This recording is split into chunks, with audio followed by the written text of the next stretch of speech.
Good evening. Welcome to Eight Questions with. I'm Patrick. I'm Have Cheetah Will View. Hey, Hobbs. Ta-da! I know. I'm a minute late. Uh-oh.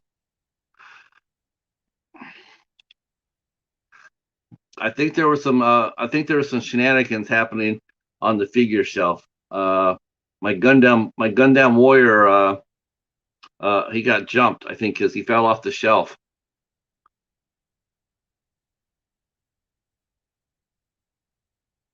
Our guest, Michael Baker, will be with us in about 10, 15 minutes. And here we are. We're a little bit early. Awesome interview for those who were here with us earlier, like Cops was. We had actress Karen Cleach on earlier tonight and had a sensational show. Just a lovely lady, super talented, very friendly, easy, easy to talk with. Holy cow! I mean, that's what it's all about. Super fun, and yeah, I really enjoyed it. I really thanks for everybody who came out and supported the show. That's what it's about, and that was definitely that's definitely probably our second biggest name we've had on the show. I was thinking about it. I think Courtney Gaines might have a little bit more name recognition, maybe, but definitely, as far as Karen goes, as far as the level goes, definitely top drawer. So we're getting there, kids. We're all pushing together, and we're getting some excellent guests. And Michael Baker will be another one. Um, I'm sure that we'll all enjoy listening to him. He's got an interesting story to tell, and looking forward to talking to him. Uh, I just want to mention too that it's October, and October is also known as the Spooktacular, and the Spooktacular is definitely something you want to pay attention to. It's being run on Hobbs Horse page, and it's an awesome contest. Um, you go over there, and I'll put the link both to the contest and to Hobbs Horse down in the description box. If Mr. Bones shows up, we'll have Mr. Bones throw out the contest page, or actually Hobbs can do it right now. Yeah, if Hobbs is here, Hobbs can drop down his link and the contest entry. You can make a video, do the contest for the Spooktacular, get your name in there, and win some terrific prizes. Me and the Cheetah, I don't know how we did it, but we won last year. We're the defending champs, and yeah, uh, uh, yeah, I saved today, Craig. Yep. Yeah, Hobbs, feel free to start dropping your channel, Hobbs, and put the link down to the Spooktacular as well, for sure. Craig, you haven't done the Spectacular yet. You got to jump in on that for sure. Okay, a little bit about our guest, Michael Baker. Michael Baker is a Dallas-based actor, but he is a man of many talents. Not only is he an actor, but he is also a businessman. And right now, he is actually, I think he's basically in the genesis of making his own projects. Um, So we will be talking to him about that. Um, Sometimes when they say, sometimes with if there's a lack of opportunity out there, you got to make one for yourself, and that's what Michael Baker's doing. So yeah, looking forward to that here in a few minutes. And of course, anybody watches the show regularly knows what I just brought up. Got up the calendar. So this is the end of the second week of October. October is just flying the hell by, isn't it? I'm just amazed by that. So what's going on in October? I'm glad you asked.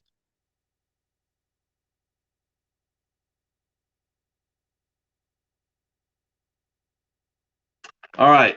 So I had a show scheduled for the 13th with director Thomas Churchill. Unfortunately, he got tied up and could not make the show. We had to push it back.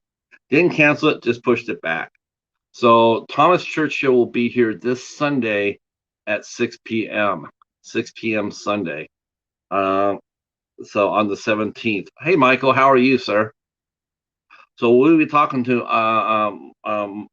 Thomas Churchill, who's a film director, screenwriter.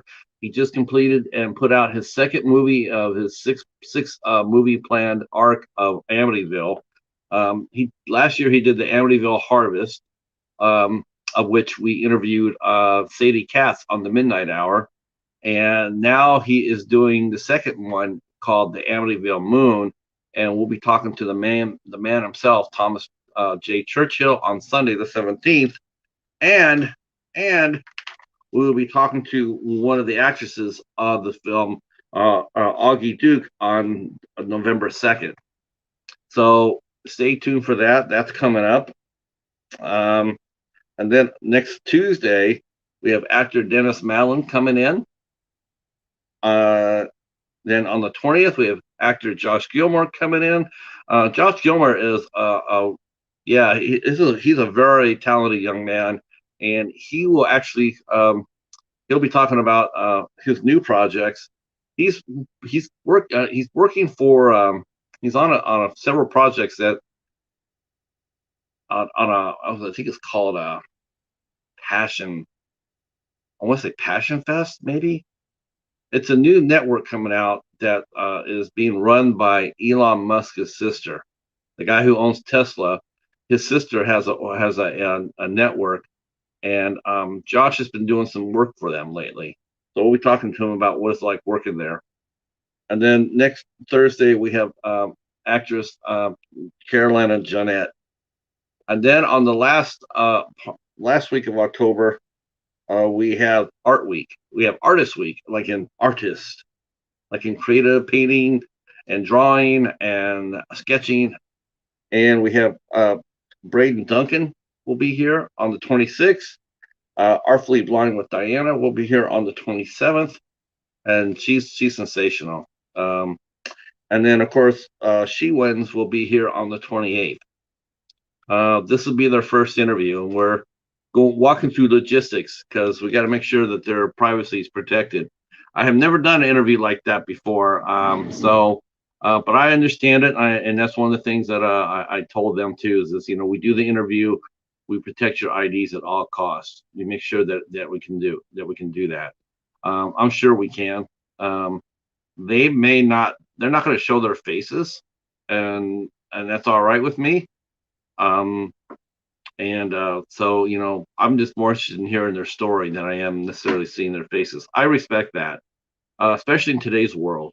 Who knows? You do an interview like this, and who knows? A year later, some Karen or some Kevin gets pissed off, and and talks about it to somebody. Say, yeah, I saw you on a podcast, and you said, damn.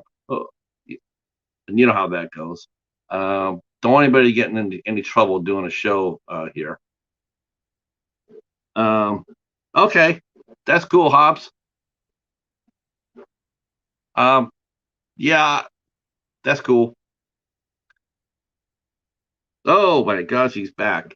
He is back. That was a fast dinner.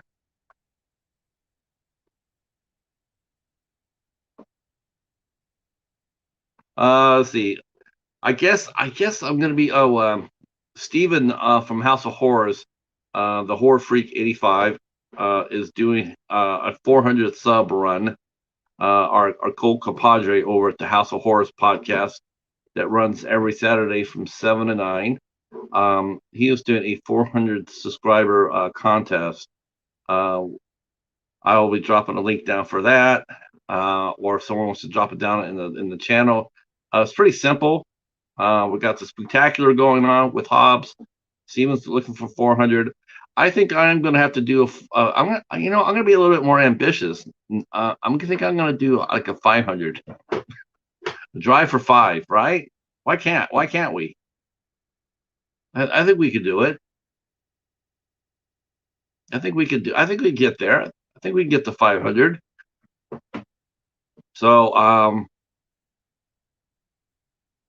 okay. Yep. Oh, thank you. Yep, that's fine.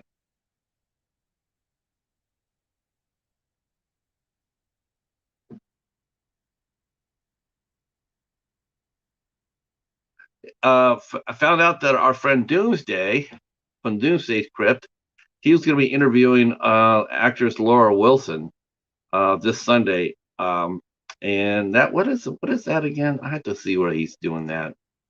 Drive for Five. I think I like it, Hobbs. I'm going to do it. I got some prizes to offer. Um, are you? Oh, and Wild Eye Week is coming up in November too. Oh, the second Wild Eye Week.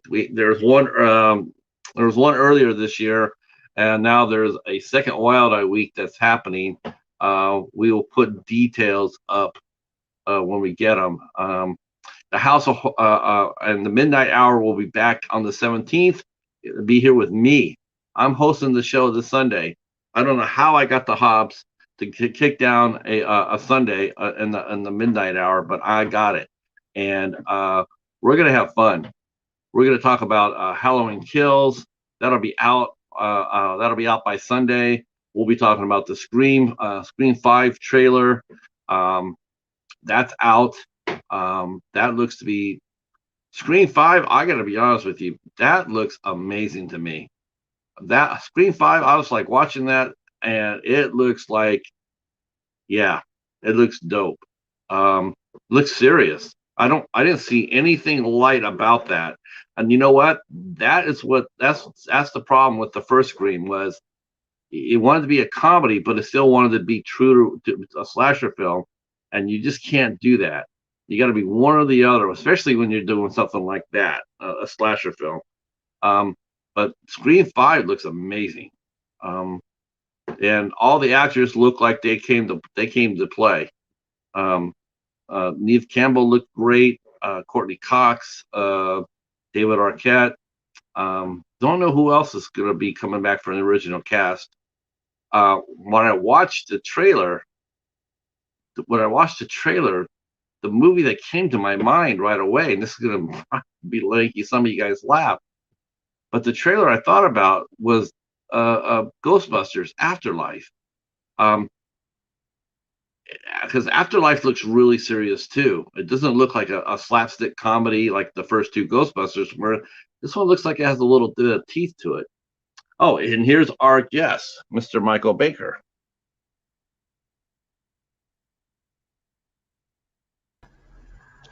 Yes, Hello. sir. Hello Greetings, there. greetings. Wait a minute. Last time I saw you, you had a big beard. Yes, it vanished. White. Light beard. Uh, Well, that's why I don't grow one anymore. Same reason. It matches my well, hair. So, yeah, I just got it. It got a little bit crazy. I said, you know what? Let me just hack it off and get it over with. did you find Um, anything good in it? As when you no, cut no, it, no Jimmy Hoffa, no winning lotto ticket. no, No, yeah, no, nothing. No Jack Sparrow. no Jack Sparrow, no birds, no. Yeah, no birds. No Hitchcock. Uh, Well, um, hello, everybody from Garland, Texas, a suburb of Dallas.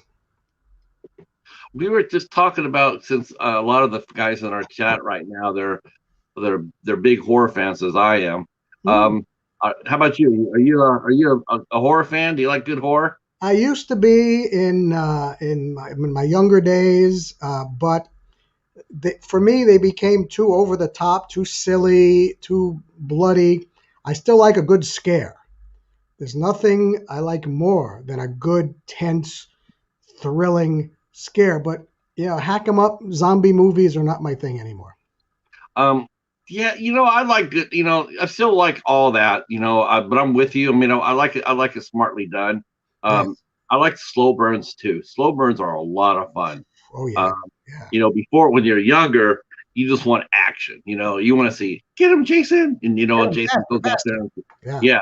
Now that we're older and we're sitting back there, and it's like, you know what? Who's the killer? Who's the killer? Who's the killer? What's going to happen? It's an hour in and nothing's happened, but that's all right because the tension's building. Tension's building. And you're more patient. It's like, oh, it's that guy. Oh, I would have never saw that coming, but you had to wait an hour and a half to get there. Exactly. Um, I'm working with a director out of Argentina. Her name is Laura Casabe. And the reason we hired her is she sent us some of her feature films, including a pretty recent, maybe it's a year or two old, horror movie that she did out in Argentina, which was stunning, fabulous. I'm going to look up the name here right now because it's in Spanish and I forget. And you can look her up on the IMDb. Laura. Our Argentinian filmmakers are amazing. Oh, it's called The Returned, 2019. And wow, was that incredible. Let me see, The Return. The Returned, Laura Casabe. It's funny. It's like I was doing some reviews for Art Exploitation, who does a lot of foreign releases, and let's see, it's not it. 2019. Oh, there it is. So they sent me a movie called Luciferina. It was my first. It was my first Argentinian movie I ever watched, and I got to tell you, Michael, I was so impressed. Yeah, there's so much going on in the world. Yeah, I love foreign film. Yeah, I do. Now the question is, like, do people consider English films and Australian films foreign? I do. I mean, do. They're not here. They're not made here. Yeah, absolutely. Now, English films, like British films, it's tough. Is James Bond, is that an American film or a foreign film? That's a foreign, world. I mean, in theory, foreign. I mean, even because he's all English. Yeah. I mean, I mean, if you, in the strict sense of the word, I mean, anything made in another country is considered foreign, right? Right, exactly. I mean, as long as stuff like there was a wonderful Hugh Grant, The Man Who Went Up the Hill and Came Down a Mountain. Oh, I love that movie. Yeah, small indie film. That one could be foreign. That's very British. Yeah. Where did you get your love for? Where did you get your love of foreign film, Matt? That's hard to say. I can't put a finger on it. I guess it was really, the more you learn, somebody drops the word Kurosawa in there. And it's like you're in an acting class and somebody says, oh, when I was a kid growing up in the 70s, it was a show, All in the Family. You remember All in the Family, right? Oh, yeah. And there was one episode where it was told the same story 3 or 4 different ways about a guy with a knife attacking. And said, oh, yeah, that's Rashomon. And I didn't know what that was. I was a kid. And so when I looked at it, I said, ooh. And then when you see a Quentin Tarantino, you go, wow, that's stunning. He says, yeah, he's inspired by so-and-so. And then, you take your chance. Bonki, I can't pronounce his name, the one who did Parasite.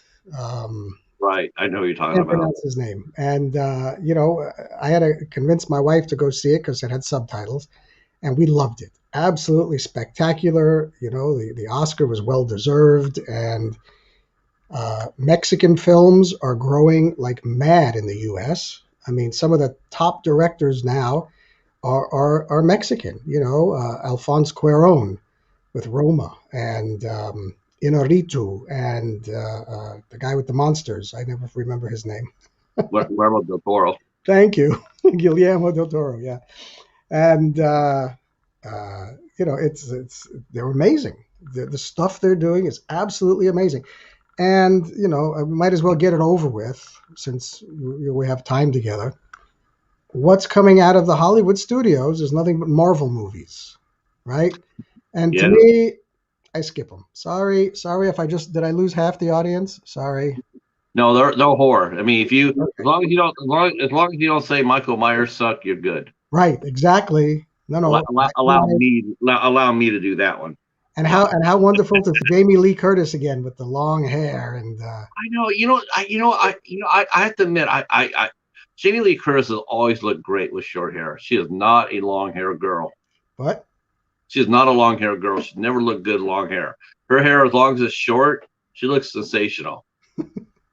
Hi Jennifer, how are you? Oh man, hopefully you're feeling good. Hopefully you're feeling good.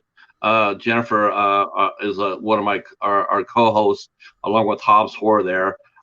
We do a Sunday night show called the Midnight Hour, and we that's more horror centric. And so, but Jennifer got ill. She got COVID, Oh, and yeah, even after she got vaccinated, but she's hanging in there. well, hey, she's not in the hospital with tubes down her throat. Yeah, yeah, So, yeah. She was smart and got vaccinated. yeah.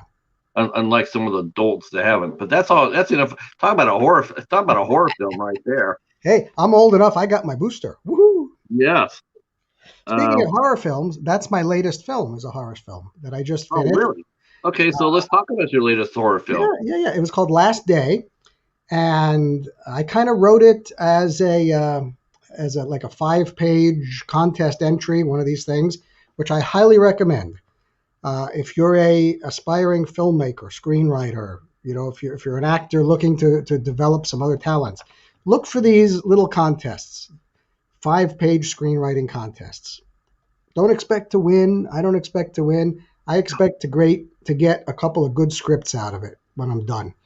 And this one, they give you a genre, a location, and a prop. So mine was horror, a break room, and a TV antenna. So, me with the gray hair, my first thought were those giant TV antennas that are up on the old roofs with all the spikes coming out of them. And I made a cat and mouse game. Now I don't know if it'll work here. Can I can I share it and show the trailer? 30 seconds? Would that work Uh, through this? you know what? You know what?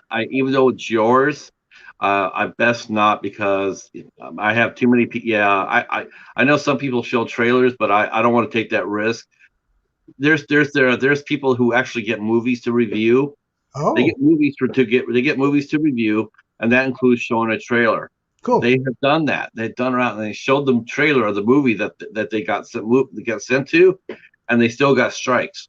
Oh, well, I'll It's just like plug it. It's and called there's I Last mean Day. if you have a link to the trailer, I can we do can that. post it, yeah, we can do that. We can share it in the chat. It's on the IMDb, and let me just pull it up here real quick, and I'll post the link. How's that? Yes. Da, da, da, da, da, da, dee, dee, dee, dee, dee, dee, dee, dee, dee. Where did it go And there? then Hobbs can go ahead and recopy it, and then he'll make it so that people can. As a short film, it's not. It doesn't show up right away. You got to find it. Okay, here we go. Last Day. There we go. I got it, and the trailer should be on there. I will right now. Da-da-da-da-da-da. Where do I paste it in the chat? Yeah, paste it in the chat, and then Hobbs will come by there and repaste it for us, and so people can go see it. Oh, I Thanks, see. Hobbs. Well, thank you, Hobbs. Appreciate your help there, Hobbs. Let's see if I can. There you go, Hobbs. Nice seeing you. Fine young fellow there. Good looking. Let's see. Yeah, cheerio. Oh, okay. I'm gonna have to come by there and get that. Yeah, I thought you. Can't get good help. What can you do? What can you do, right?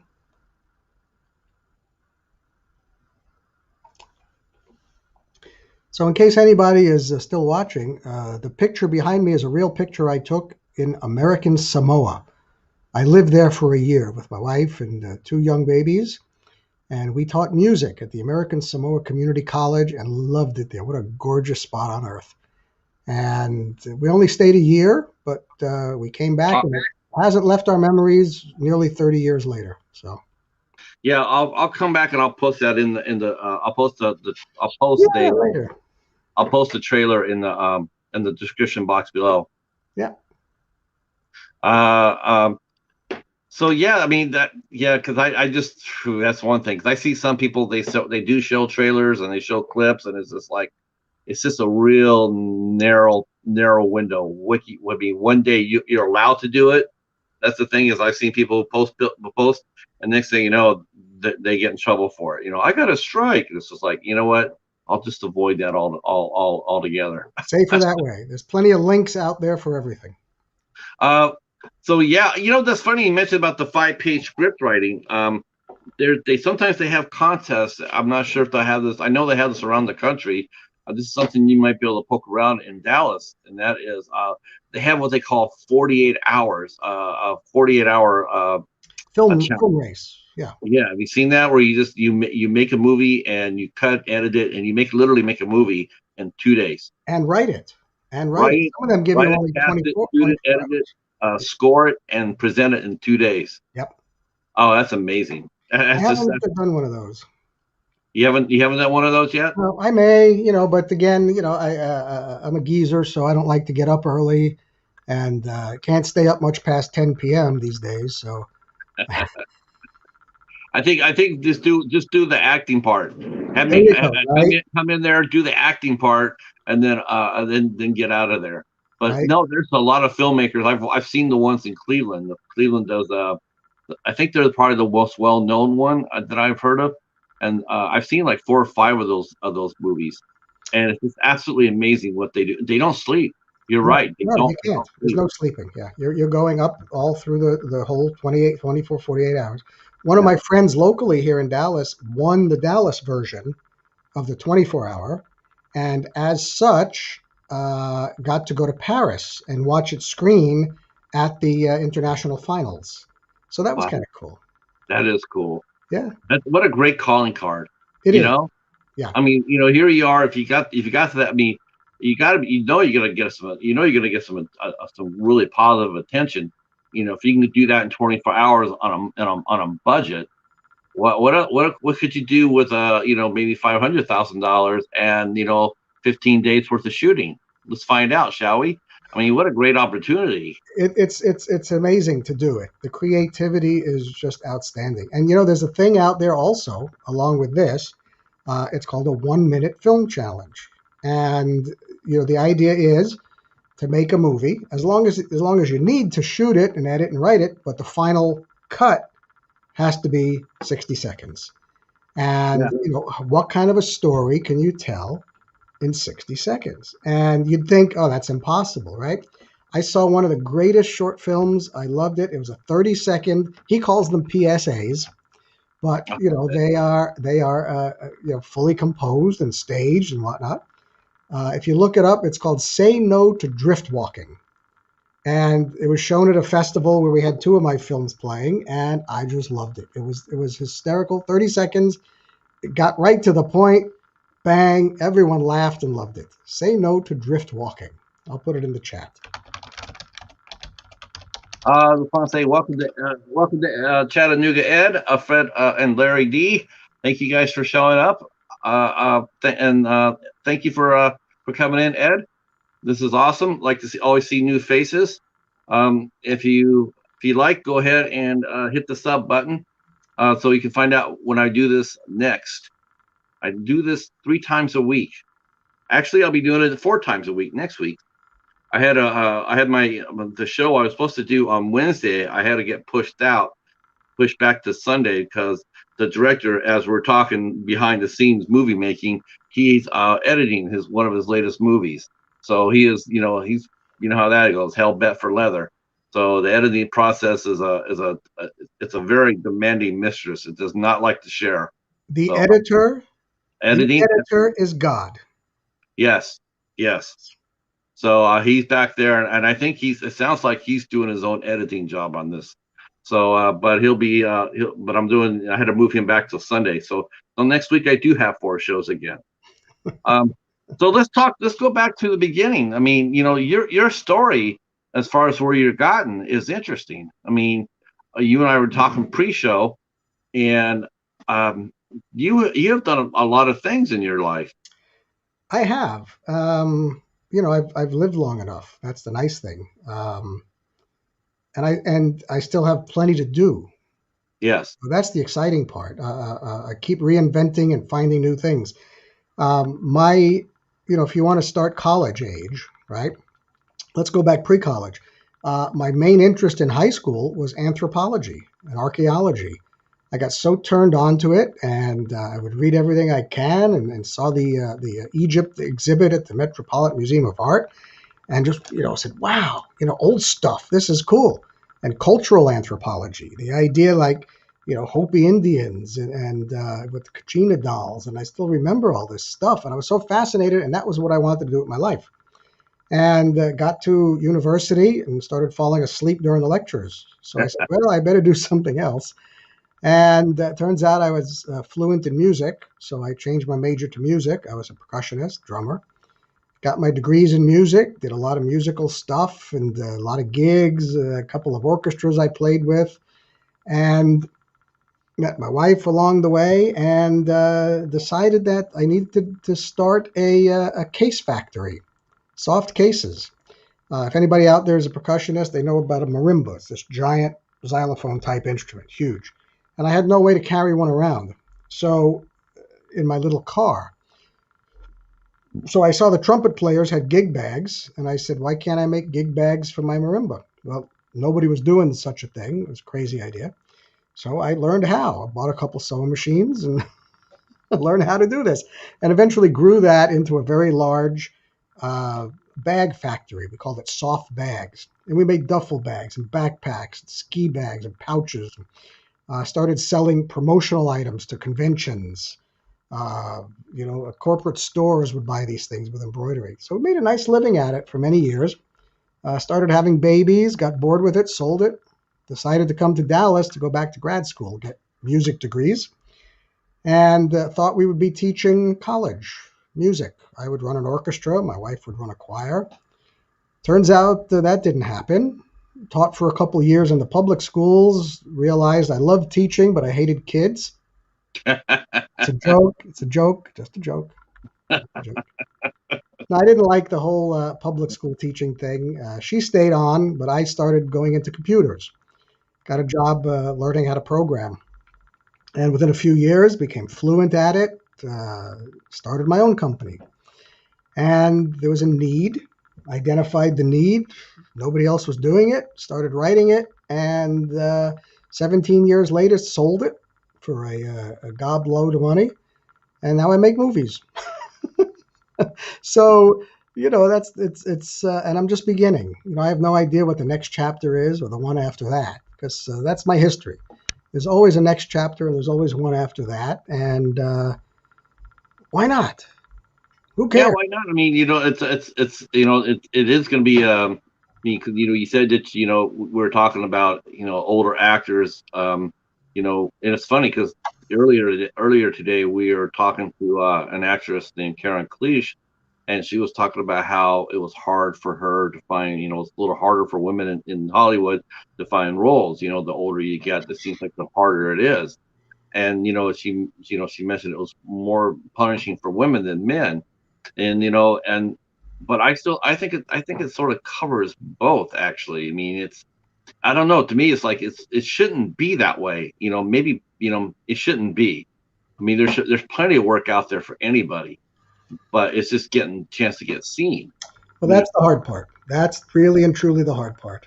I remember having that conversation with my agent, my previous agent, right? right. Who I was with for 3 years and booked absolutely nothing. Yes, sir. And I remember talking with him about that. I said, I mean, the auditions are few and far between, and it's not like I'm bad. I work, I get stuff, I do stuff, but what's going on? And he says, well, you know who books? I said, tell me. He says, the people that book. I said, well, what the fuck does that mean? Yeah. Right? And what it means is the budgets are tight. I'm talking, Hollywood, big productions, right? What you see on TV these days, streaming movies. The budgets are tight. The time to produce these shows every week for TV is so compressed now. Yeah. they don't have time to take chances on new people. They want to know that, okay, you worked on this and this and this. Okay, you'll do it. You're fine. So it's very hard to get, a new person, a new face in there. I mean, think about it. How many times you watch an NCIS or one of these long established shows and you say, oh, that's the guy from so and so.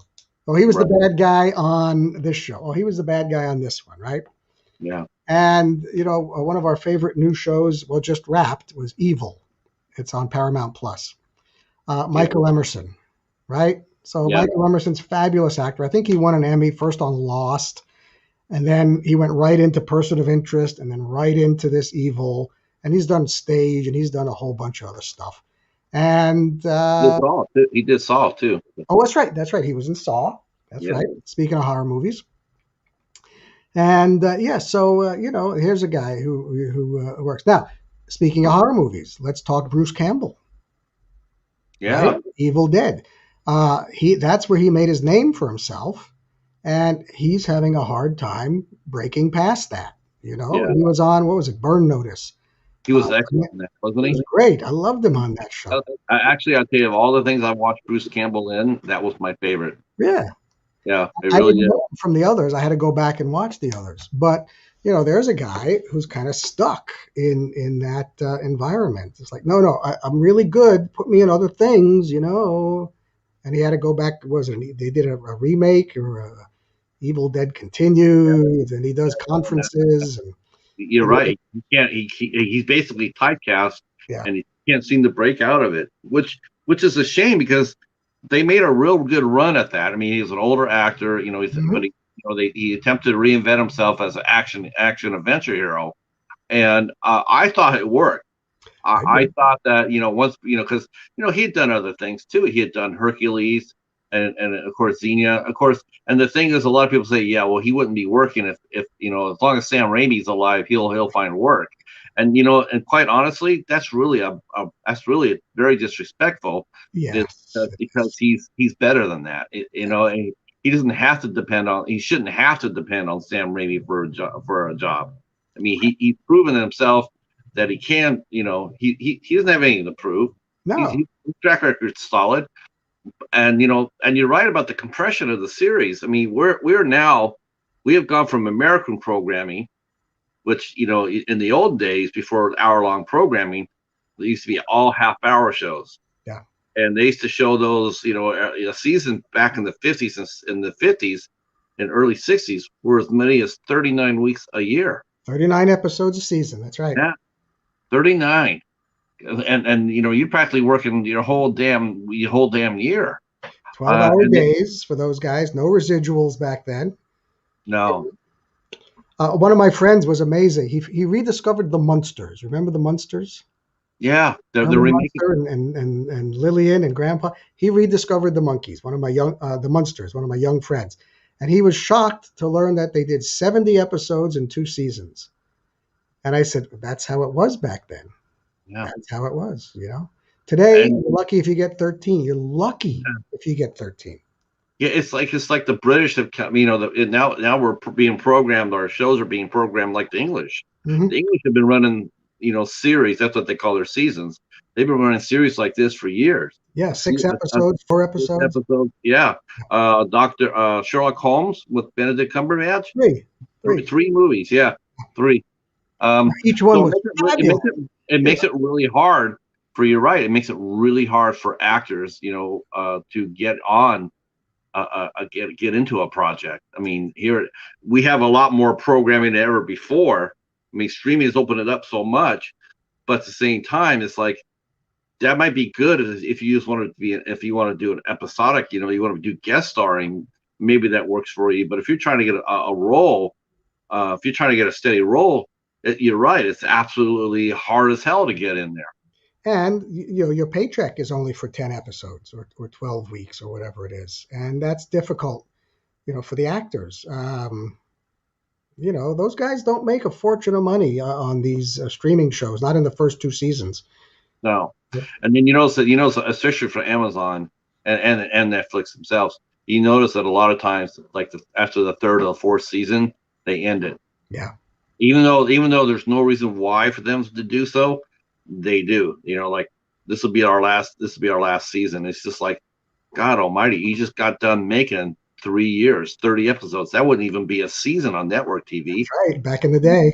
How the hell are you going to syndicate that? They You don't can't. have to. They don't have. It's a whole different model. Whole different model now. The idea of syndication, that was the only way you could see reruns. If you Um, remember back in the day, you had to wait for syndication to catch up on the episodes you missed. And today, it's all, we were just watching. I don't know about you guys, but we've cut the cord, so to speak. yes, we do. Everything is through the Roku and Paramount Plus and Hulu Live and Disney Plus. And the thing is, you want to go back and find every Twilight Zone episode. There it is. You can Uh, just sit and watch it. You don't have to wait for the schedule. You don't have to wait for syndication. It's there now. So Jennifer Tosi mentioned Bruce Campbell. Let's see, Larry mentioned uh, they love the Munsters. The remakes, the reboot's coming out soon.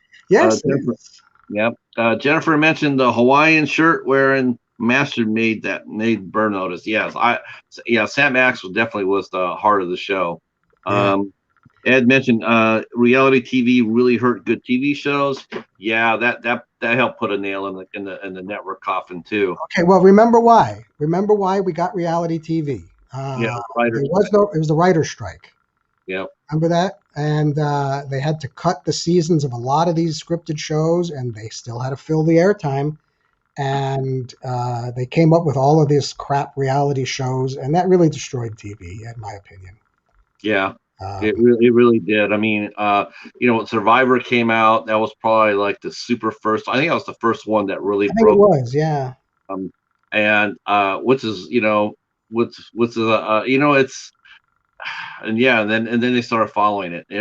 The Who Wants to Marry a Millionaire which turned out to be a really bad joke. And Uh, what's with the Bachelor? I don't even know what that is. Bachelor and the then Bachelor, you Bachelorette. got the Bachelor, yeah, you got the I've never Bachelor. seen one. And there's a fun I've meme never going seen it around. either. There's a I've never fun meme watched. about the Kardashians, right? Yep, Uh, I've never seen the meme. episode.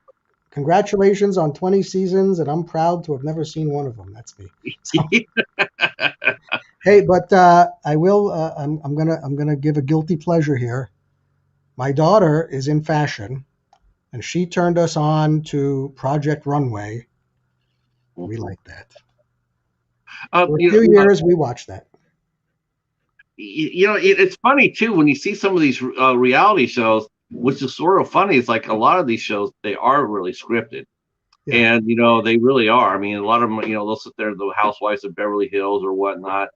There's even a Housewives of Dallas there for a minute, and but those shows are scripted too, and it's like as an actor, it's like do you want to get caught up in a how would you like to do a reality show? How would you like to do a part in a reality show? And it's like you got to really hunt and peck and be mindful of the roles that you do because you don't want to get labeled, right? I mean, you know, reality TV is just like, yeah, it's good for the masses, but you don't want to actually admit that you're doing it. No.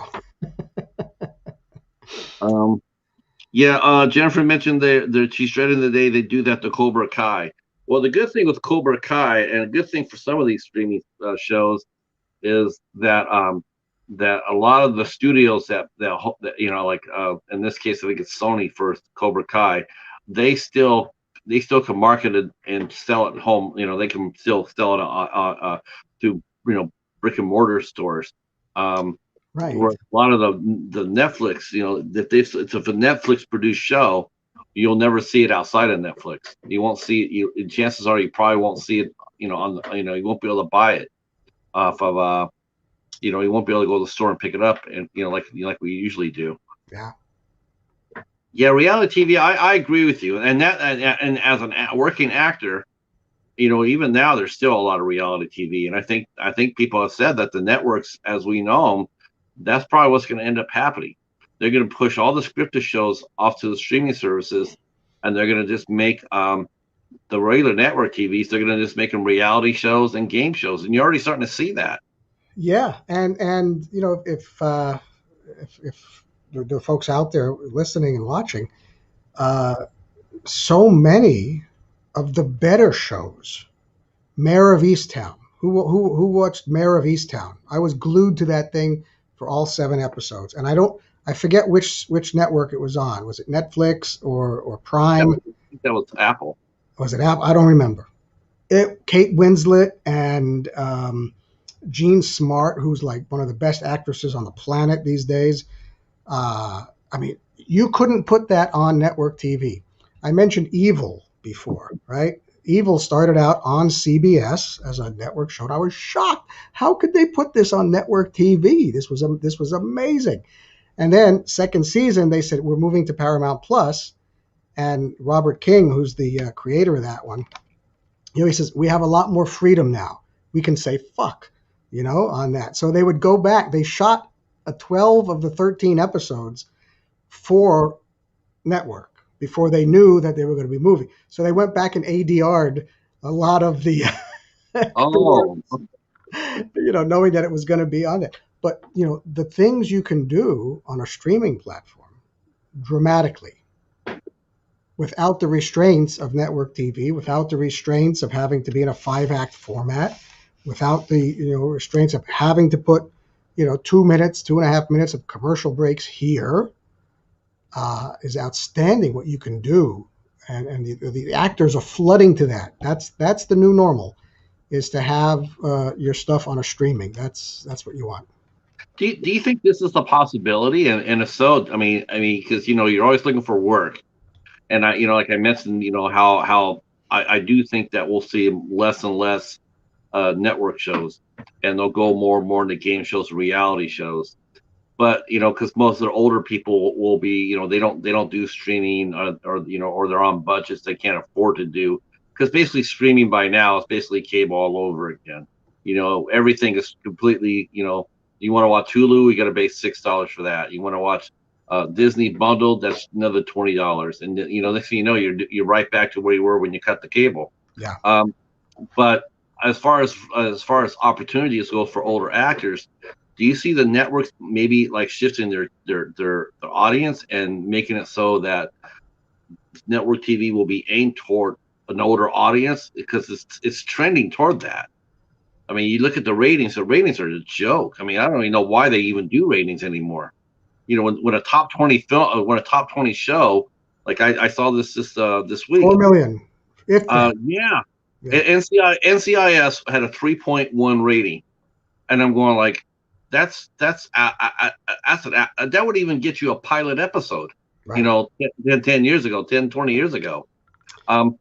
Yeah, you would have been canceled the first day. Remember the original Dallas, right? The original Dallas, way back when. And were you there when they filmed that? No, we weren't here. Okay. We weren't here. But 30 million people, right, would tune in weekly to watch that. And of course, Who Shot JR episode was like, I forget how many, millions of people. When the reboot came, which was on TNT, I think, right? Right. I got to be an extra in that. And I remember Larry Hagman was amazed that he says, 3 million? They would have canceled us the first episode with 3 million. And he says, apparently that's a lot now for 3 million people to watch our show. And of course, then he died and they had to cancel the whole thing. So yeah. I what was it like working as an extra on a show like that? You're a nobody. Stay here. We'll tell you when to walk here. And okay, thank you. No, don't go to that craft table. That's for the real stars. You get to eat over here. You get your granola bar. Two crafties for the extras and staff and the staff? Huh? If you're lucky, yeah. Wow. Yeah. I thought crafty was for everybody. Yeah, they have separate ones. Wow. Yeah.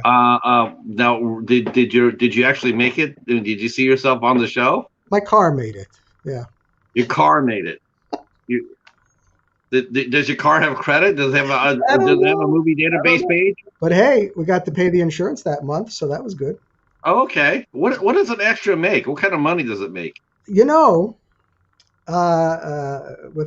making jokes, it isn't bad. I mean, it sure beats parking cars and waiting tables. The standard rate for I see is like either $120 for 10 hours. Sometimes you get like 240 for 14, right? And Right. that's your basic SAG-AFTRA rates. And I have a friend lives in LA. His wife has a real job. She's a nurse. He's about my age, a little bit older. He keeps telling me, "Hey, I got to work with Adam Sandler today. I got to work with this one." I said, "What do you do?" "I'm an extra." And he looks for his two, 3 days. I think they call it background work these Yeah, days. background. Something. He has a very unique face, so he got featured a lot. He was a stand-in once for Henry Winkler. Sent me a picture of him in the Fonz. Looking like that. I said, well, you could pass for him in a long shot. And so that's what he does. He can't talk much on camera. He doesn't have the voice, and he's nervous about doing any roles. He's thrilled to be a background extra. He makes his 150, $200 a day, and Goes up on time. shows up on time. And there you go. Wow. Yeah. And Yeah, it's I always funny. I wonder see him about. all over.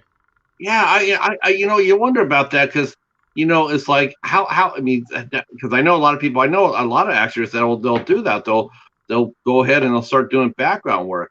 I mean, there was one who was sitting there saying he thought he was doing pretty good doing background work until he's like, okay, I'm getting there, and then he realized that he was getting a lot of work, but he wasn't getting any acting roles. Right. And so yeah, okay. I That would have can't. been fun. That must have been a really fun experience. I know they tell you don't talk to the stars, right? Yeah, keep away. Don't talk to him. I was telling you earlier about this funny Quentin Tarantino script that I wrote. And my friend Jeff, who's out there in Hollywood, extra, he was on what's the one with Brad Pitt and Oh, once upon a time in what's the one? Hollywood. He was on that. He was on that. And I said, "Oh my God, are you gonna you be there with like Quentin Tarantino?" "Oh yeah, yes." "Okay, you got to slip my script into Michael. No, I can get fired for that, and I can get blacklisted. Yeah, So no, I can't do that. Can't do that." blacklisting's still a thing, huh? Yeah, oh yeah, absolutely. Ooh, that's interesting. Because at central casting, right? Yeah. Ragman's here. Hey, Ragman, long time no see. He mentions that Jean-Claude Van Damme was an extra in Breaking. In what? The old Cannon movie, the old Cannon movie from the 80s. Oh, Yep. I actually got a copy of that. A friend of mine left that to me, and I have never seen it, but I love old Cannon movies, so I'll have to go watch, see if I can find them in it. yeah, that'd be Uh, fun. so, uh, so after all the success you had with business, the temptation's there to now you're in the process of making your own movies. Right. Uh, Now, are you gonna just, you know, do you feel like you're ready for that? I mean, or do you want, this allows you more time. This allows you more time to pick and choose the parts you want, including picking a new manager, I suppose, or a new booking Yeah, well, agency. I am with a new agent, thankfully, so that's good. And How's the that working auditions have out? been better. So Good. for the folks out there who don't have agents, right? In case you're wondering about that, let me give you a behind the scenes. The agent will not book you jobs. Having an agent doesn't mean you suddenly get work. All it means is you get the better auditions. Instead of the stuff that comes through on Facebook and other message boards, they're clued in to the SAG projects. They get the memos from the casting directors, the big ones, and they submit your name and headshots. Oh, I'm out of focus again, aren't I? Submit yourself to the casting director, and then it's up to the casting director to decide whether to bring you in for an audition, either live or via self tape. So just having an agent, no guarantee of work. It What's just more means important? Is it important to have a manager, or is it important to have? I mean, what's more? I mean, if you had to have one of the two, is it better to have an agent battling for your side, or having an agent, a booking agent? if you're young, starting out in it, a booking agent, a talent agent is probably better. To get a manager's attention, you need to actually have some work. You need to be working enough that, and they do different things. They do different things for you, completely different. The agent, once you are booked, right? When that miracle phone call comes and says, well, we'd like to have you for really? Then the agent will say, okay, now let's talk money. And so the agent will protect you, make sure you don't sign bad contracts.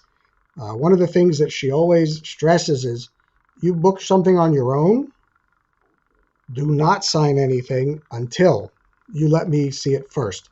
And yes, you're going to pay me my 10 or 20%, whatever it is. But I've had too many actors who've signed away so many residual rights, or they give away perpetual usage rights. There's so many things that you could fall into that you could really screw yourself over. Um, how many people have seen these commercials for elephant insurance, right? I think they're national. Um, I know a bunch of the actors from here in Dallas. They were excited. They were on these commercials. Perpetual usage. They got paid once, and that thing has been running for years, and they get nothing because the agent didn't insist on no, no, no, no, no, no. You're not gonna do that with my talent. So that's what an agent will do for you: get you the better gigs, better auditions, and then negotiate for you. So Yeah, that's really important. I mean, a good agency is worth its weight in gold. yeah, So I worked with some of the bigger ones like William Morris or Creative Artists. I've worked with some of those, and I know some of their agents are, they're very fierce, and they're very, for the most part, they're very protective of their clients. absolutely. Not always. I mean, unfortunately, we found that out with the Me Too movement. Um, Unfortunately, a lot of those booking agents and managers turned a blind eye to the abuse that was happening, all in the name of the money. Um, I'm going to put you with I'm going to put you with a Weinstein movie, okay? But to me, I always think an agency, or especially and a manager, they have more responsibility other than this than to book you or get you to better auditions. One would Part of the job, I feel, is for them to protect you as an individual. It one would really hope. is. It really is. Yeah. Um, if because they hear things, and they hear things on the ground way before you do. They know what's going on, and you're just going there to work. They know everything. Thrilled, thrilled to go work. They know what directors are pigs, what actors are pigs, to work with, or difficult, or they know all that stuff. And part of their job is to ensure that you don't have to be in that atmosphere. And sometimes they fail that miserably. What's it like working in Dallas? I mean, I know Texas. We and I talked about this a little bit, but let's talk about it a little bit more. But what's it like working in Texas? I mean, it seems to me, I thought there would be like a much bigger, film ground, making movies. You'd But you, think, yeah, you'd think. No, Austin, the capital, has a bigger studio environment. There were a couple of shows that were filmed there, but they also, left town for whatever reason. There was a show on NBC called Revolution. First season was great. Second season was really bad, and they canceled it. And they moved the second season to Austin. So I auditioned for that. I was very excited, and they canceled after that. It was so bad. I yeah, forget the other ones. I watched the first season. I thought the first season was great. Yeah, it was fabulous. I was very excited. I had to do my audition in Russian, believe it or not, for the second season. That's one of the Wow. skills I checked on my box that I speak Russian. And I get a call from the agent. Hey, any chance you can be in Austin tomorrow for a live audition? Yes. Can you do it in Russian? What the fuck? What do you mean? Yeah, it's just 3 lines, and they're going to send them to you in English. Can you translate them and do the audition in Russian? What? So I worked on it, that night. And during the 3-hour drive down, I practiced, trying to memorize lines, not only, memorize lines, but in Russian. And I get there and I do the thing, and okay, wow, well, thank you. I bet, when did you learn this? Oh, blah blah blah blah. And bet you never thought, knowing this would help you. Whatever. Okay, so great. I get home, no phone call. They cast somebody else. So I tune into that episode to watch, right, what they did. The guy they cast to do the Russian business had an eye patch, a long wig down to his thing, and a beard. You couldn't recognize. I had no idea who it was. And he's sitting there with a Playboy in Russian, and he does his thing, of, da, and that was it. That was his whole line. Let's And see. you get pissed because it's like, okay, so 4 hours down, 4 hours back, learning this time, doing this, doing this, doing this, and they throw anybody off the street, a homeless guy, to say da. Now, when you get called like that, specifically called down like that, do you get compensated for that? No, you just get invited to come down there and audition. Yeah. We love doing this. Hey, Wow. That's let me plug something else. Hang on a minute. Okay. I'm going to put it in here and send it to, if there's other actors out there and are interested in this. This is fun. okay. Good. Good. Yeah. Showing Yep. Up. It's called Showing Up, and the website is showingupmovie.com. Okay, let me see if I have it on my desk here. I'll show the picture. Yeah, here it is. Okay. Okay, can I say this? There it is. Okay. Showing Up, it's called. And the website is showingupmovie.com. And there's a very well-known actor, James Morrison. We became friends. And he was on 24. He was Bill Buchanan, the head of CTU on Bill Buchanan. Okay. Wonderful guy. Follow him on Facebook. He'll write you back.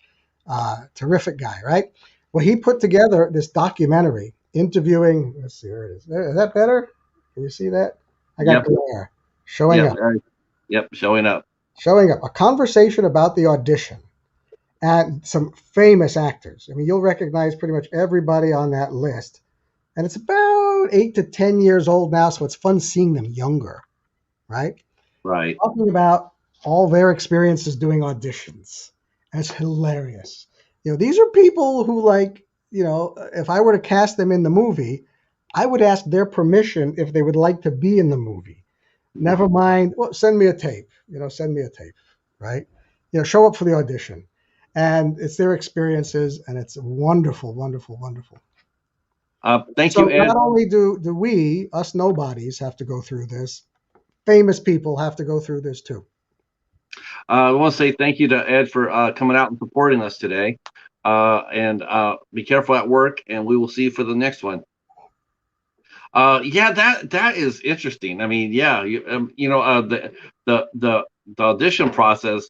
I always like to ask this question. I call it my Zach Braff question, and that is, I'll ask a lot of people, a lot of actors about the audition process. It's like, if you're competing for a role, right? It's you and another guy, and you're competing for the same role in a movie, and he walked up to you and says, could you help me run lines, or what do you think this character? What's the motivation for this character? I mean, would you help this guy out with this audition, or would you not help him out? That's a great question, and my personal answer is yes, absolutely. Because when you walk into that room, there is no competition. It's not you against, I like to say, Tom Cruise and I are the same height and roughly the same age. So, we go for a lot of roles together. And, so it's not a competition between you or any other actor. Having been on the other side, as a producer, right, casting my own films, I hate it. I hate casting because you get all of these tapes, you watch them, you interview people. It's like, how am I supposed to pick? And you have an idea. Casting, is a sleazy business. When I'm casting for the last film, I needed like a 30, 35-year-old African-American woman, right? And I Right. had a certain look in mind. So who do you do? So you put a call out on the Facebook or one of these actor boards, and people start sending you headshots and resumes. And it's like so voyeurish, sleazy. Talk about me too. I can see how that happens because it's slimy. And you're looking at people clearly on looks. Clearly, that's the Yeah, first criteria. And the point is, you're making a movie. It's going to be up on a screen. Well, you're looking at that person. So that's my first thought is, well, does that person look like the person that I wrote or the person that I'm casting? And what does that mean? Well, only I know. Only the casting, the good casting directors, when you go in front of them at audition, they've worked with producers long enough that they know what they're looking for. Do they want, a slightly heavy 60-year-old balding guy? If so, great, I have a chance, right? right. Then, that gets you in the door, what you look like, unfortunately. Now, the beautiful thing is you don't have to be, Halle Berry or Nicole Kidman. All types get cast. Every single look out there. If you look at commercials, they want real people. Yeah, it seems like that more and more, doesn't it? It seems like Yeah, more and more the average Joe is getting work, where before it would just be the beautiful people. But it now, could be because of every. overwhelming, um, now because of the overwhelming amount of work, the demands out there, it does seem like more and more people are getting chances. And they want real people telling real stories now. So you look at Mayor of Easttown again. Gene Smart asked to put on a hip pads and to make her look fat. She's not fat. She wanted to be glammed down, deglammed. Is that a Yeah. word? I don't know. For this role, you look at Kate Winslet, who's gorgeous. She was horrid looking in this. Excuse me, I didn't mean to offend by horrid looking. No. She didn't look like a beautiful person, right? Like a Hollywood model. So that's the first thing. And then when you if you get that opportunity to audition, right? So you may get 100 headshots submitted. They'll pick, okay, you. Okay, let's see what you got, right? Then you send a tape, and yeah, some of them, okay, the line reading was wrong. I didn't like this person's voice. Too high pitched, too low pitched. And, you're looking at these, and what's the criteria? Okay, you know what? And this, it's brutal. Okay, nose is too big. Just to pick on you for a minute. Okay, God, if he had a beard, that would be perfect. And they look Now, at me and they say, no, there's eyebrows. The people what look at was it nothing like? but his eyebrows. What's it like for you being, here you are, your career, you're going to all these auditions as the talent, as the working. Now here you are, now you're flipping the coin on the other side. Now you're the one doing casting, and you're sitting there going, wondering, is this how they saw me? Absolutely. And it's like it gives you a whole new empathy for the process. You're like, wow, this is. No, absolutely. Absolutely true. The first time I did it, casting somebody for my own project, I was shocked. I said, wow, it's no wonder I don't get booked for anything. Yeah.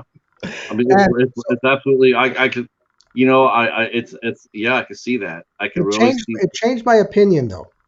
It changed my approach to doing auditions, and it suddenly started making a difference. And here's the secret. You ready? Sure, Fuck them. Fuck them. just Don't do what you don't want. don't go in there trying to please them. Don't go in there trying to think you know what they're looking for because they have no idea what they're looking for. They asked you. If they wanted you, they would have said, you come in. No, they want 100 people to look at because they don't know what they're looking for. And, something will strike a nerve with them. We always hear, be yourself, be real, and add a little bit of fuck 'em in there. Absolutely. Don't give a shit about don't try to be perfect. Don't try to get all fuck the words. Now, The words are are the you least important thing in that audition. now? Are you going to be casting? Are you doing live casting, or for your project? And what's the name of the project anyway? What's your movie going to be called? Well, the one I just finished one, so I'm not casting yet. But I am thinking about the next one, which will probably film in the spring. And there's two major roles to cast in that one, and I'll probably be in it. So that's the story. What time is it? We got a few seconds. How I got into this, right? Yeah, I'll give you another 5, 10 minutes. Okay, good. So, I started acting, right? Community theater. It was a lot of fun, and I was older. I was like 50, and I'd always wanted to, never pursued it, right? You always hear in the back of your head, you got to have a real job. You can't make a living being an actor. Who cares? If you're young, if you're 20 something and you're not attached to anybody, you don't have a mortgage, go for it. You can sleep in your car. Who cares? Right? Go Right. for it. This is your last chance to go for it. Once you get a girlfriend or a wife and babies and mortgage and this and that, suddenly you got bills. Then you got to think otherwise. Yeah. It's difficult. That changes things. So you still have to figure out a way, if that creative muse is part of you that has to burst out, let it find a way and still not destroy a marriage and a family and get homeless and do all that stuff. When you're young, go for it. You So want to go to Europe in the backpack? Go for it. yeah, Anyway, I mean, so I was, it's still pretty brutal, isn't it? I mean, it's oh, still. of course. I see people all the time talking about how they're going to go to LA, go to LA, go to LA, and I'm like, I don't necessarily think, it's like I don't know if they really think it out. It's like No. LA, trying to go out to LA now, and to me, it's like, why don't you go into Atlanta? To me, Atlanta's better. Atlanta, yeah, Atlanta's better, Atlanta was and it's a cheaper lot. to live. Yeah, Yeah. um, Go to yeah, Vancouver. Go to the Vancouver.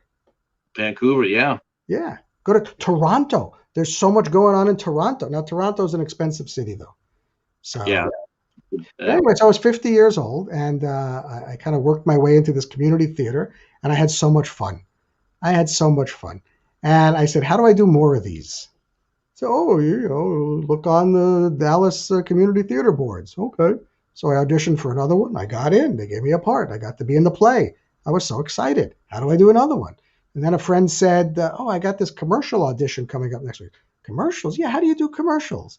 Well, you got to audition. I said, well, how do I find out where the auditions are?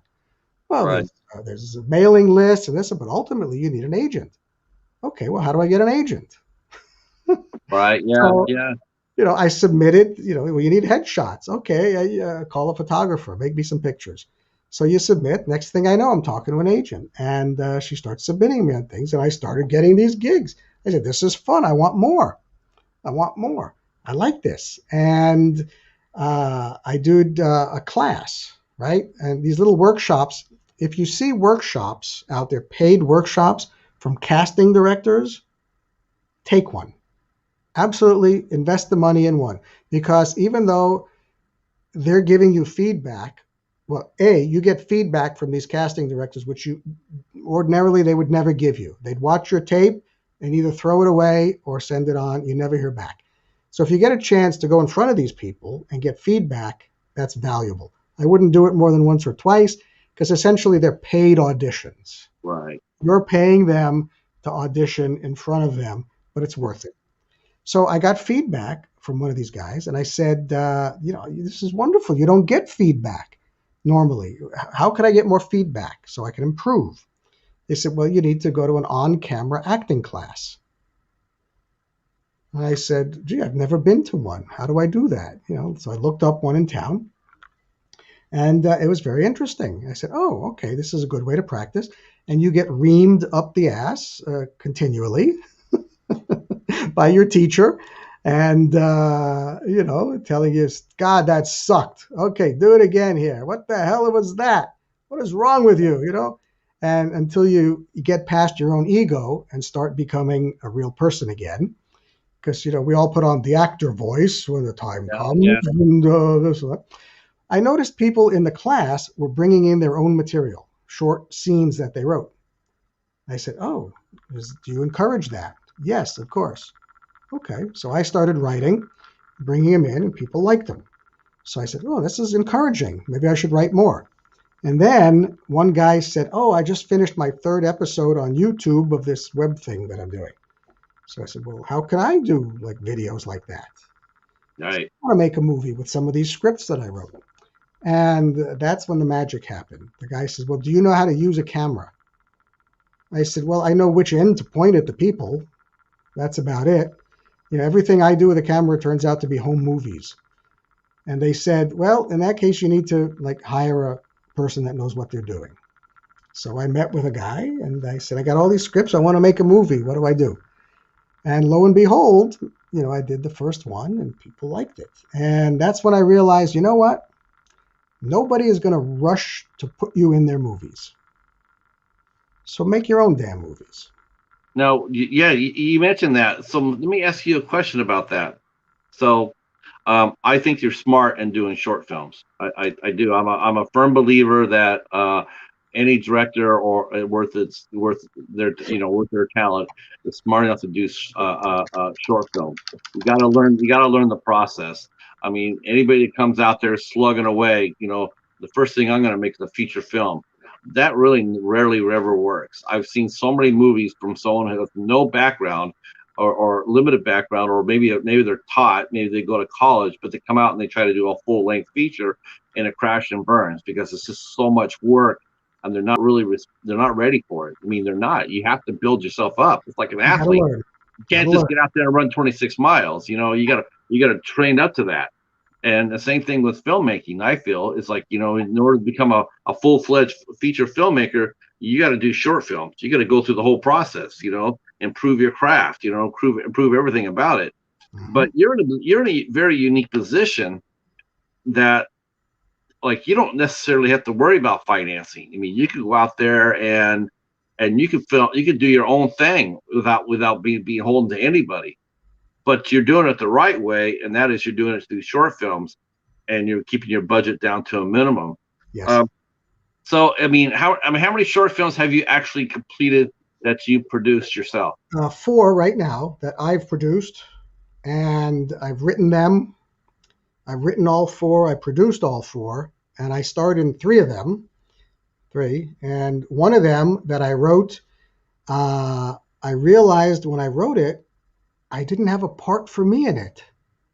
And that was the weirdest thing. And when we were on set, one of my camera people said, "Hey, Michael, didn't you tell me that was your whole point in doing this, so you could be in the movies as an actor?" I said, "Yeah, that was what I expected. But when I wrote this one, there wasn't a part for me, So I had to go hire everybody, and it was like the strangest thing." So that one, you talk about fun stuff. So who did I hire, right? Uh, Anybody out there remember Star Trek? Yeah, Chekhov, yeah, right? and The original Chekhov, Walter Koenig. I yeah. hired him.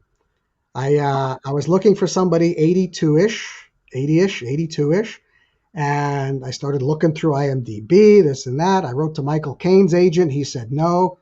Fuck you, Michael Caine. See if I cast him. And so I looked That guy, around. that guy will have a career after this. Yeah, exactly. So I came and I looked at Walter's picture, and just like I said earlier, I said, "Oh my God, he looks like Martin Danzig." In my head, looked up his agent's number on IMDb Pro, called his agent, said, "Hey, I don't know if he's interested in this, and this and that. I can pay. It's a SAG production." And next thing I know, I get a phone call from Walter. "Hello, Michael. This is Walter Koenig," and I'm like pissing my pants because it's Walter Koenig. Yeah. And I call him back, and he says, "Send me the script." He says, I saw short films are just as valid as movies or this and that." He liked it, and lo and behold, next thing I know, I'm flying him out. Uh, And the other actor, I Hobbs is asking one question. Hobbs is asking who Martin Danzig is. That's a oh character in your film. yeah, What was the name? What's the name of the film that you were making with it's called "Who is Martin Danzig?" with a question mark. And I put my website. I get to plug the website, right? Yep. Dialitbackfilms.com, and you can watch the movie there. They're old enough now that I don't have to worry about. I mean, they're on Amazon, and sometimes I get a whole $3 a month from Amazon. Yeah. Boy, Woo! you report that? Do you report that to Box Office Mojo? I mean, I thought you said IRS. I'm sorry. No, I no Box Office Mojo. Right, exactly. Yeah. But dialitbackfilms.com, you can see the three previous ones with Walter in it, and he was fabulous. I mean, he owned the part exactly how I wrote it and envisioned it. It was so thrilled, and not once did we talk about Star Trek on set. He was kind of bewildered by that, and Yeah, it aren't they? wasn't. Aren't they? Aren't they though? I mean, I've done interviews with folks who they have a certain claim to fame, and the challenge is to dance around that without hitting it because that's the one thing they have. And the way I look at it is, why am I going to ask about something that's been probably asked the dinosaur does? Exactly. And so I skip around it. I'll bring something, on their resume. I'll bring up something more obscure, and they'll sit there and say, "You don't want to ask me about that?" No, no, I already know about that. I And more than that. It's like I'm sure you're tired of talking about it. So let's talk about something that you don't get to talk about. exactly. There's At so, dinner, yeah, we took the whole cast and crew out to dinner one night, and then he asked me. He says, I got to ask you, why did you cast me?" Right? And I said, "Well, I know your work and you're right for the part and this and that." He says, "You know my work." "Yeah, Warp Factor 2."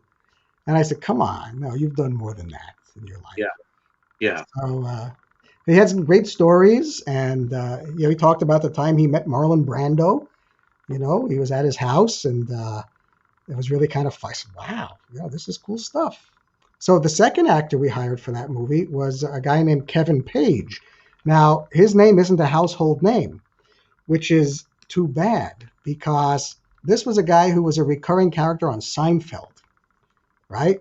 And he came in, he auditioned here in Dallas, walked in, his agent said, "Go to this audition."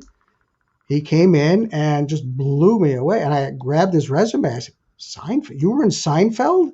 "Yeah, I was so and so. I was the." Okay, I'm looking. RoboCop. Any RoboCop fans out there? The Yeah, original RoboCop, the Paul Verhoeven movie. He was the guy that gets shot up by the robot before they put the guy in the suit. That's his big claim to fame, and that was his first big acting role. But he's been on tons of movies and TV shows. So any Wishbone fans, he was a regular on Wishbone for many years. Lives in Dallas. And he does so many things, and he was so cool to work with. I mean, two absolute pros. And then the third character, there was only three characters in the movie. I needed an 8-year-old black girl. And we held auditions. And like you said, how do you pick, right? How do you pick? right. And it came down to four. We had callbacks for the four of them. We narrowed it down to two. And we went with Alana Gay, who was the cutest, precocious, wonderful thing. And she's in Hollywood now, trying to make it. It's been 4 years since she's doing Kids Bop, which is Okay. Disney, I think. That's not Disney? I don't remember. But she's out there. Her parents moved her out there, and she's trying to make it. She's like 12 now, I think, and we're still in touch with her. But that was a lot of fun. A lot of fun doing that. So Wow. that's what happened. So make your own movies, make your own projects, and yeah, short films. Short films. Keep them Sure. short. Wow. Unique challenges.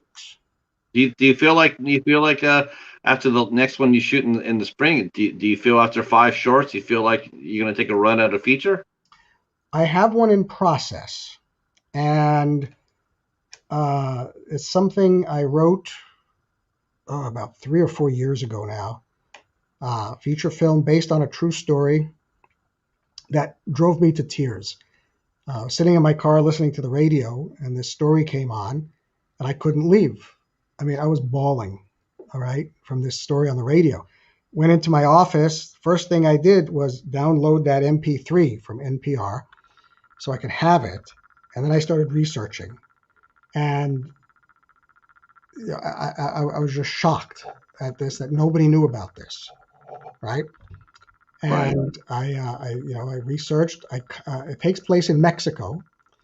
So if this ever happened, that's why I mentioned Laura Casabe earlier. She's going to be our director. She's from Argentina. Have a producer in Baja and a producer in Hollywood. And now we're just trying to raise $2.5 million. So Ooh. Yeah, you don't want to fund. You don't want to back that whole. You can't. You want to be backing that whole thing yourself. no, no, no. My wife wouldn't let me do that. So Yeah, honey, I'm gonna take 2.5 million and go make a movie. All right, dear, just be back in time for dinner. exactly, exactly. And it's very close. She's now the director is with her team doing some rewrites, and she has connections in Europe that we're hoping to leverage for financing. But we're that close. And how bizarre that my first feature film is going to be in Spanish. Oh wow. Go figure, right? And we talked about that. When I wrote it, and I thought I was going to shoot it low budget, I said, I'm torn. Do I? The whole thing takes place in Mexico with Mexicans, right? There's not a gringo in the movie, and I'm thinking, do I do like Hollywood does and have them speak English with a Spanish accent? And I said, oh, that always bothers me. But on the other hand, watching West Side Story on stage, they're recasting it now and doing it. The Puerto Rican gangs are speaking in Spanish, and they rewrote some of the songs in Spanish, and it's like, oh, I'm not sure I like that either. So it's a tough call, and I thought, okay, you know what I would do?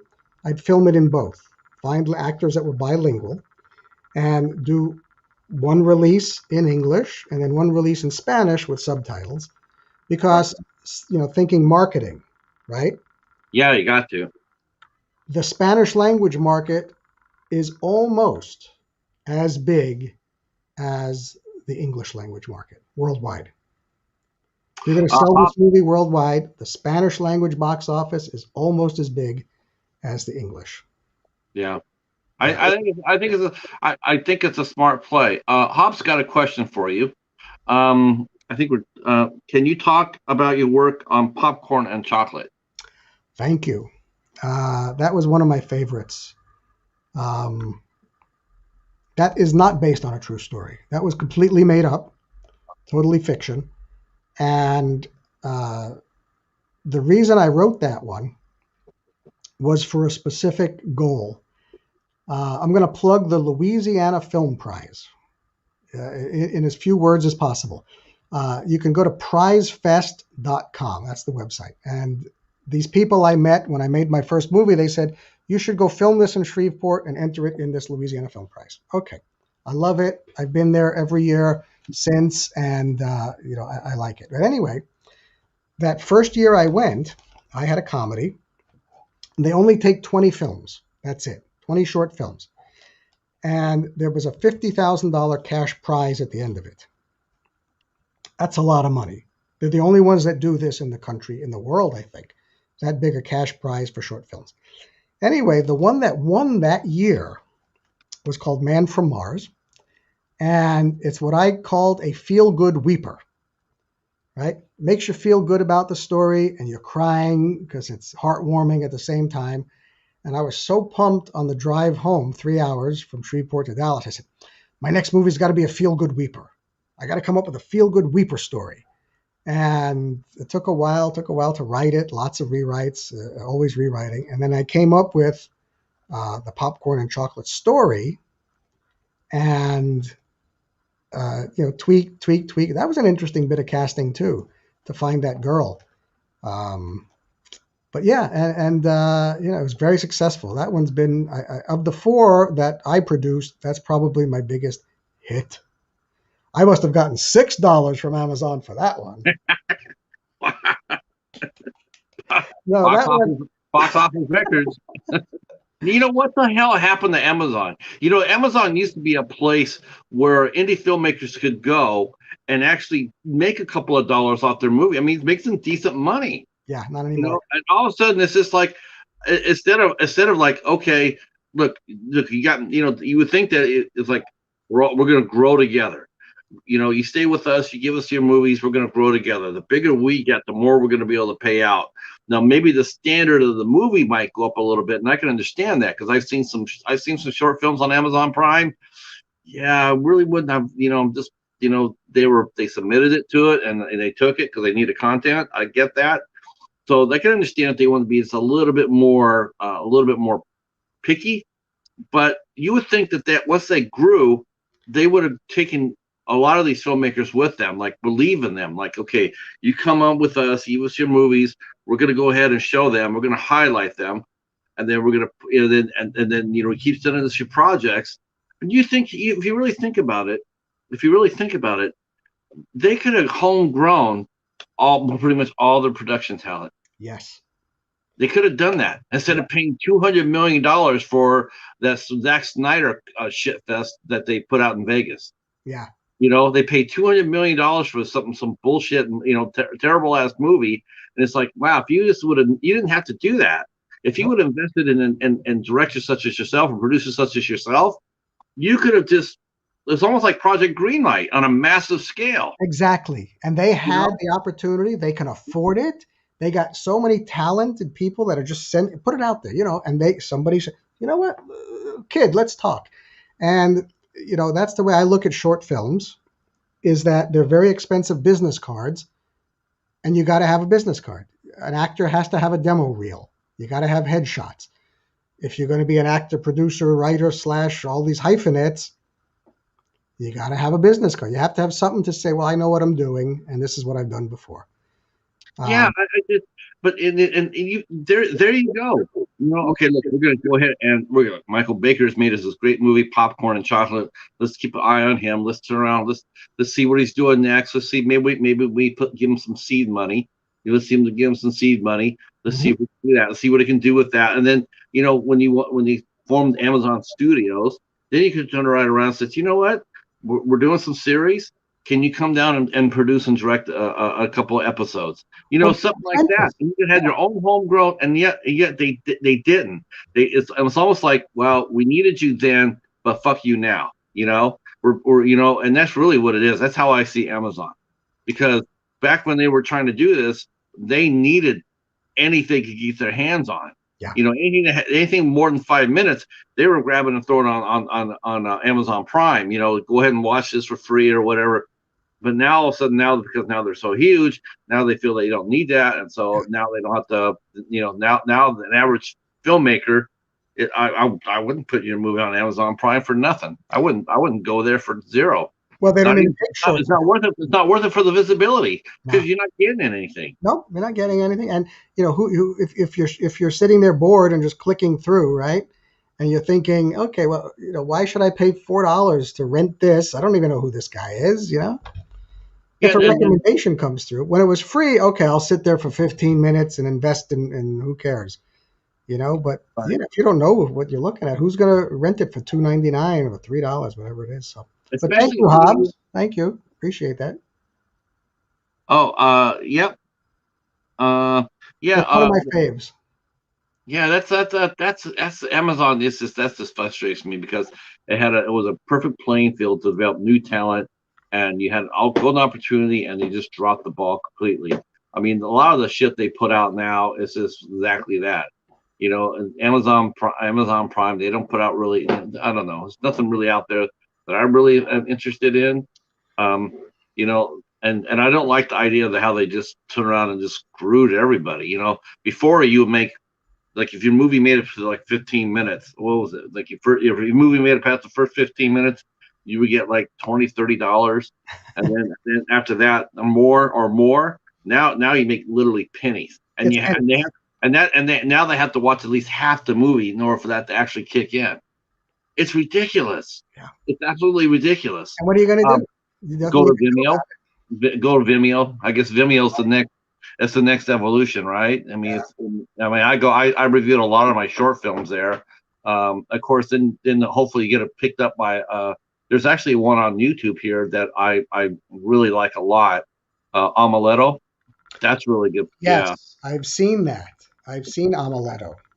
I've seen several short films that I've reviewed myself on my blog. Yeah. I've seen them starting to pop up on Amaletto, so I know I see that and I'm like, oh, at least I have a good eye, it makes me feel good about that. Yeah. Wow. Yeah. Wow. That's daring. Now, when will the Spanish movie take place? Are you going to try to kick it down in the fall of 2022? Oh, you don't know yet. Okay. How Yeah, far along are you? I mean, if you can tell me that, I don't know if you can or yeah. not. But how far along are you to? You said before you're like this close away. So what does that mean? Well, This pro. at this moment, we have a director who's attached to it. Very excited about that, and she is working with her team now to go through the script, see if there's any rewrites they want. Then we'll go back and rewrite it, and then you can't do anything without the money, and because we've already broken it down. We have location scouting. We've done basic stuff. We didn't start paying anybody yet, but we're going to try to film it in the Baja, Mexico area. There's some good locations there we know about, and we've come up with the schedule. We've come up with the shooting schedule. We've identified, the talent schedule. We'd like to get at least one A-list person in there. With something like this, an independent movie, it's nice to have a real name in there as a draw. Say, oh, if Right. so and so is interested, it must be halfway decent. And the secret is those guys need to pay their agency fees, so they're willing to work. That's the secret. Actors want to work. And don't be afraid to contact any actor's um, agent. Most of that stuff's available on IMDb Pro. If you're making a project and you say, gee, it'd be really cool if I had John Legend in my movie. I don't know. He just came to my head. Yeah, you could look up his agent and send an email uh, What and then ask him. I never asked this, but I'll ask you because I know you'll answer this. What is the difference between IMDb and IMDb Pro? I mean, I know one level is free and Pro is money. How much money does it cost a month to do a Pro page? And would you recommend it? As an actor who's trying to get work, yes, I'd recommend it because it is the industry standard, right? I think it's like 99 bucks a year if you pay yearly. With the Pro, you get to put your reel on. IMDb regular, I think they charge you extra for that. Mm, The Pro, you get to list you can put headshots, you can put any photos you want on it. Um, you control that page, so you can put other stuff on it. You can also put your agents or your direct contact information. There's an actor I liked. He's on The Rookie. There's an ABC TV show called The Rookie. And he's a kind of a series regular, quiet guy. He plays Smitty, comic guy, Brent Huff. So I looked him up, and because I thought, he'd be a good person for a film I was working on. And I looked him up, direct contact, no agent, right? wow. So I said, wow. So sent him an email, and he wrote back. He says, yeah, I'm in Missouri. I know I don't live in Hollywood. I live in Missouri. And I'd love to read the script. Okay, I like it. I like the script. Okay, let me get you in touch with my manager, work out the details. Okay. And then COVID hit. So we had to cancel the project. So I was all set to book him. He was going to come down to Shreveport and boom. So the Pro is nice because you get that level of information. Plus, people can find your information that way. It's a Right. small investment. I think any actor who's thinking about wanting to be serious about it should do it. Okay. Um. So yeah. I tell you what. I'm just looking at the time here. I will start wrapping it up here. If anybody has some questions for Michael, please go ahead and submit them. Um, this has been awesome. This has been I'm so enjoying this. This Thank is you. been a really good day. Really good day. You're a great guest. Oh, I'm just saying that so when you put it on in the movie database pro, people will actually come out and say, "Yeah, he really is the real deal." Yeah, you've really been really honest and forthright. You've answered every question. I mean, well, and that's really refreshing. Because I don't, as you already tell, I mean, I don't ask just the boring, same old boring questions. I no, I try. didn't even I didn't even know we were asking questions. I was just kind Oh, of like conversing. So yeah, I told you that's how it was going to be. You're yeah, asking, what's it going to be like? And we're like, it's just two friends just talking. I'll just be asking questions. And yeah, this is fantastic. Um, so I can't wait to see what you got coming up. Now, do you have anything out on home release? I mean, is there any, if we want to watch any of your projects, is there any way for us to buy them? Because I'm not a streaming guy. Right. I did sign a contract with some company that was going to put them on DVD, and same deal. You get pennies. You get pennies for whatever. But I never heard from them, so I assume they're out there somewhere as part of compilations, short films, uh, Okay. compilations. But if you go to my website, they're all on there. The three. I can't. The latest one, Last Day, is more of a horror film, and it was funny because people see me in that and were shocked. They say, "Oh my God, you're like so friendly and funny and nice." And I play a crazed homicidal killer in that one. And I like doing that. because I wanted to, you know. And in the film prize, when we're interviewed for that, like I said, it's the fourth one for that, and they were shocked. They said, this is a total departure. Hobbs asked about popcorn and chocolate, and I'm the dad and grief stricken and whatnot, but I have some fun and whatnot. And the first one, Sid and Marge have a problem. That was a love letter to my grandparents, so I got to play my grandfather, and just silly Benny Hill type stuff. But this last one, this last day, people were saying, "Oh my God, I didn't recognize you in that." I said, "Good, that's the point, Yeah, that's the right? point. I That's mean, the you got to point." show up your range. I mean, well, you just can't be just happy-go-lucky all the time. I Yeah. mean, it's good to get out. It's good to get out there and stretch your creative wings. How many times can Adam Sandler make the same damn movie? I don't know. Let's ask him. Yeah. I mean, I always, the only thing I watch for Adam Sandler movie. I'll be honest with you. The one thing I watch for Adam Sandler, because he's the king of it. I mean, there's nobody even close. I always like to watch Adam Sandler movies to see how many product placements he puts in them. Right. That guy is the master of that. That guy, I mean, I mean, he will. Yeah, I mean, if you want a product in this movie, and give him $25, he'll get it in there. That's He, funny. he is the. He is the. I mean, you go back watch Grown Ups. Holy crap Almighty! He is this Happy Gilmore. I'm surprised. I'm when I said producer. I'm surprised they just didn't say Didn't have a fucking. whole list of all these things. Yeah. Um, I have fun in one of the ones I'm planning for next year. I'm looking for an Aston Martin, right? The James Bond car, right.